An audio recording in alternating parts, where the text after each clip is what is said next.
All right, let's jump right in. Today, we're going to dissect a tribunal with a philosophy that's so coherent and honestly so chilling that its whole purpose is to unravel existence itself. Let's talk about the red judges, the architects of entropy. Yeah, let that one sink in for a minute. That quote right there is their foundational belief. So you can forget everything you know about good versus evil. This isn't about that. This is a war of ideas. And the red judges argue that the very act of creating anything, well, that's the original sin. So, at the heart of this whole thing is a massive cosmic conflict. On one side, you've got the architects, the white judges, and they're all about the agonizing joy of becoming, the struggle, the growth, all of it. And on the other side, well, that's our subject today, the deniers, the red judges. They couldn't care less about joy or agony. They champion the sweet oblivion of just letting it all end. And this brings us right to their core philosophy, the perfection of stagnation. No, seriously, they genuinely believe that existence itself is a mistake, a flaw in the universe. It's this incredibly radical form of nihilism where the only pure, correct state is nothingness. And any deviation from that silence, it's just an error that needs to be corrected.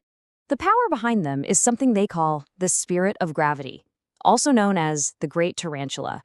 And their argument is brutally simple. Why bother striving?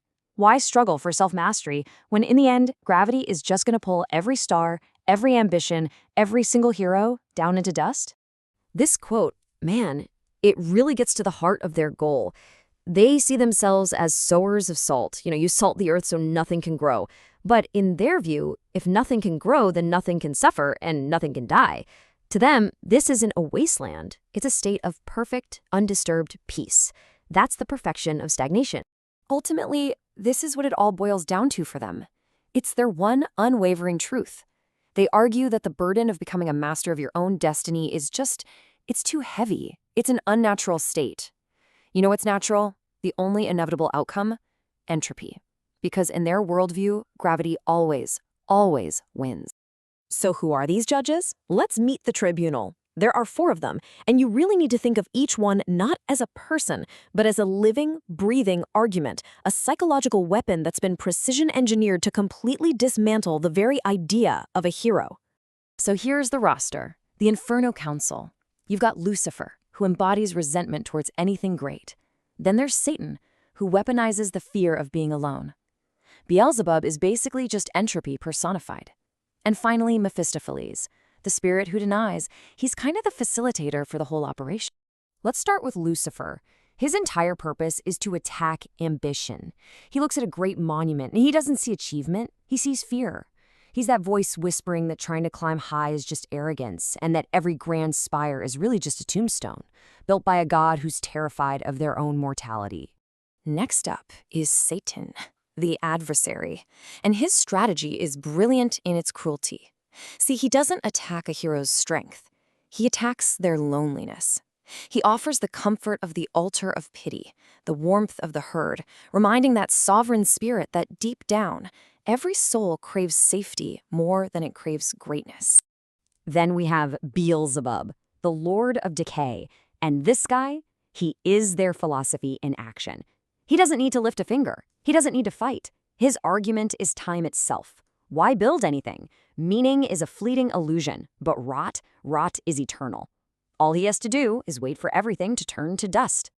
And finally, there's Mephistopheles. Now he's different. The others are all accusers, but he's a facilitator. He actually finds the whole cosmic struggle deeply amusing.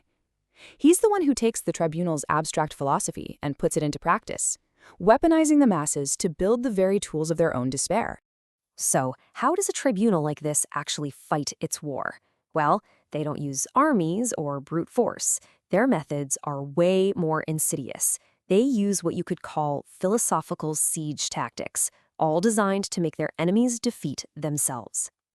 And they have 3 primary weapons in their arsenal. First, there's the uncanny equation, which is basically a philosophical virus.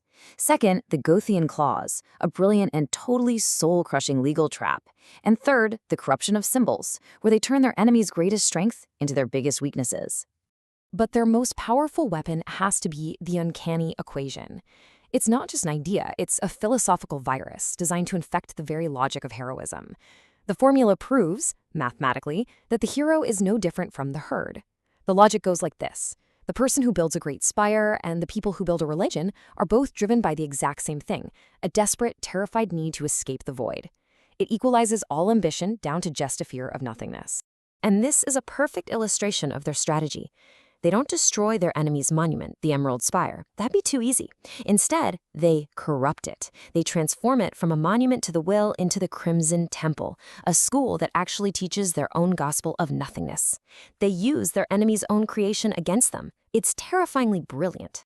So all of this, the philosophy, the tactics, it all leads to their final verdict on the entire concept of the hero's journey. And their conclusion isn't that the hero fails, but that the journey itself was fundamentally flawed from the very beginning. So here's the crucial point. They don't see the hero's story as some grand triumph or a heartbreaking tragedy. To them, it's neither. It is, in their cold, detached view, simply a mathematical error, just a deviation from the inevitable return to zero. They even have a critique for the hero who actually succeeds in standing alone. What is sovereignty without anyone to rule?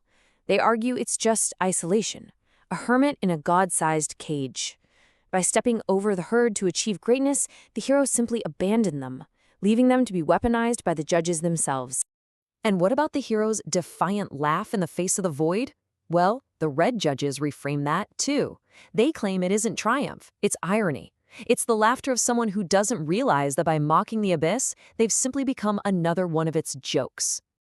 And that's the question they leave us with, a final, devastating reframing of the entire narrative. They propose that this story isn't about a man becoming a god at all. Instead, it's about a god finally realizing he's just a mortal man who has delayed the inevitable for far, far too long. And that is a chilling thought to end on.